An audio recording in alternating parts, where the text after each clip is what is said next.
নমস্কার সবাইকে। আজকে আমি তোমাদের সঙ্গে দারুণ একটা রেসিপি শেয়ার করব, যেটা আমার ভীষণ প্রিয়। আশা করি তোমাদের ভালো লাগবে। যদি ভিডিওটা ভালো লাগে তাহলে অবশ্যই একটা লাইক করো আর পুরো ভিডিওটা দেখার অনুরোধ রইল। চলো তাহলে আমি দেখে নিই আমি কেমন করে রেসিপিটা বানিয়েছি।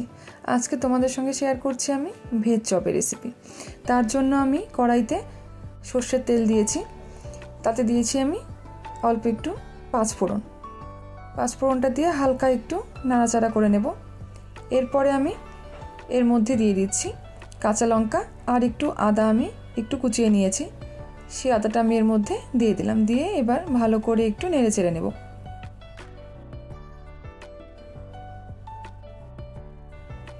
এরপরে আমি এর মধ্যে দিয়ে দিব গাজর আর বিট, যেটাকে আমি গ্রেট করে নিয়েছি। সেই গাজর আর বিটটা আমি এর মধ্যে দিয়ে দিলাম। তোমরা চাইলে এটাকে একদম আলুর মতন ঝিরিঝিরি করে কেটে নিতে পারো, তবে এইভাবে গ্রেট করে নেওয়াটাই ভালো। তাহলে কি হবে, পুরটা বানাতে খুব তাড়াতাড়ি পুরটা হয়ে যাবে আর সময়টাও অনেকটা কম লাগবে। আমি এখানে এই গাজর আর বিটটা দিয়ে খুব ভালো করে এটাকে মিশিয়ে নিচ্ছি। এটাকে ভালো করে ভাজতে হবে, এর ভেতর থেকে জলটা বেরোবে, জলটাকে একদম শুকিয়ে নিতে হবে। আমি এর মধ্যে দিয়ে দিব আন্দাজ মতন একটু নুনটা দিয়ে খুব ভালো করে এটাকে মিশিয়ে নিতে হবে।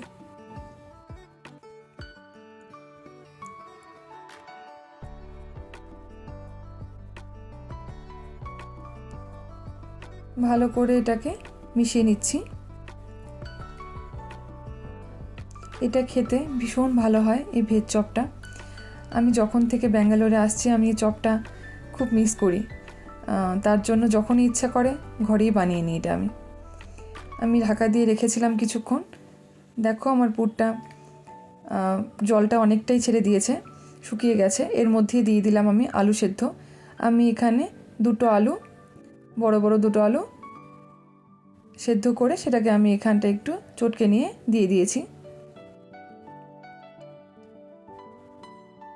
দিয়ে খুব ভালো করে আলুটার সাথে এবার পুরটা মিশিয়ে নিতে হবে। তোমরা এই সময় পুরটাতে 1 চামচ ময়দা বা বেসন দিতে পারো, তাতে কি হবে, চপটা খুব ভালো করে গড়তে পারবে, ভেঙে যাবে না একদমই। তেলে যখন ছাড়বে তখন চপটা খুব ভালোভাবে হয়ে যাবে। আমি এর মধ্যে দিয়ে দিলাম বাদামটা দিয়ে খুব ভালো করে এটাকে মিশিয়ে নিচ্ছি। আমি এর মধ্যে একটা ভাজা মশলা দিয়েছি, এতে আছে ধনে, জিরে, গোটা গরম মশলা, শুকনো লঙ্কা আর মৌরি। শুকনো খোলায় ভেজে ভালো করে আমি এটা গুঁড়িয়ে নিয়েছি, মিক্সিতে গুঁড়িয়ে নিয়েছি। সেটাই আমি এর মধ্যে দিয়ে দিলাম 2 চামচের মতন। দিয়ে খুব ভালো করে এটাকে এখন মিশিয়ে নেব। দিয়ে দেবো একটু আন্দাজ মতন চিনি, দিয়ে ভালো করে এটাকে আবারও নাড়াচাড়া করে নেব। আমার পুরটা একদম রেডি হয়ে গেছে। এটাকে এবার আমি নামিয়ে ঠান্ডা করে নেব। ঠান্ডা করে আমি দেখো এরকমভাবে চপে শেপ দিয়ে নিয়েছি। এরপরে আমি 1 চামচ ময়দা আর 1 চামচ বেসন গুলিয়ে জল দিয়ে তাতে আমি এগুলো ডুবিয়ে ব্রেড ক্রাম্বসের মধ্যে কোটিং করে নিয়েছি। এরপরে এগুলো আমি ডিপ ফ্রাই করে নিচ্ছি। খুব ভালো করে গ্যাসের স্টিমটাকে একদম লোতে রেখে এগুলোকে হালকা হাতে ভাজতে হবে, একটু সময় নিয়ে ভাজতে হবে। এই পিঠ ওপিঠ খুব ভালো করে এটাকে নেড়ে চেড়ে ভেজে নিতে হবে। গ্যাসের স্টিমটাকে এই সময় একদমই হাইতে করবে না, একদম লোতে রাখবে, তাহলে কি হবে, চপটা খুব ভালোভাবে ভাজা হবে। তাহলে ভেতরে একদম কাঁচা থাকবে না, উপরটাও খুব ভালো করে ক্রিস্পি হবে আর ভেতরেও খেতে দুর্দান্ত হবে। তোমরা প্লিজ বাড়িতে এমন করে একবার বানিয়ে দেখো, তোমাদের খুব ভালো লাগবে। চা দিয়ে বা এমনিতে ভীষণ ভালো লাগবে। ইচ্ছে করবে না যে দোকান থেকে গিয়ে আর কিনে খাই। আমার যখনই ইচ্ছা করে আমি তখন এরকমভাবে বাড়িতেই ঘরে বানিয়ে নিই।